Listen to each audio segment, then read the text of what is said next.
বলছি 14 তলার নবান্ন কোম্পানি, দিদি শুনতে পাচ্ছেন আওয়াজ? আরে ভাই বস, 22-এ আটকেছেন, 23-এ আটকেছেন, 24-এ মঞ্চে আসতে দেননি, 25-এ মঞ্চে আসতে দেননি, 42 দিন জেল খাটিয়েছেন।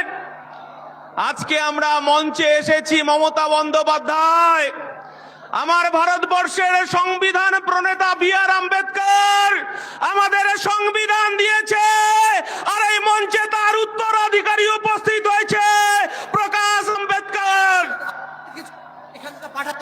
মমতা বন্দ্যোপাধ্যায়,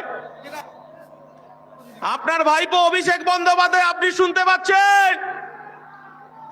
ভাঙড়ে ক্রিমিনালটা ফাউল করেই যাচ্ছে, ফাউল করেই যাচ্ছে। অভিষেক বাবু বলছে ভাঙড়ে নাকি উনি খেলবেন। আজকে 21-এর মঞ্চ থেকে আমরা আহ্বান করছি, ভাইপো আপনার পিসিকে ভাঙড়ে খেলতে নামান, আর ভাঙড়ে আমার কর্মীরা খালি পায়ে খেলবে। 21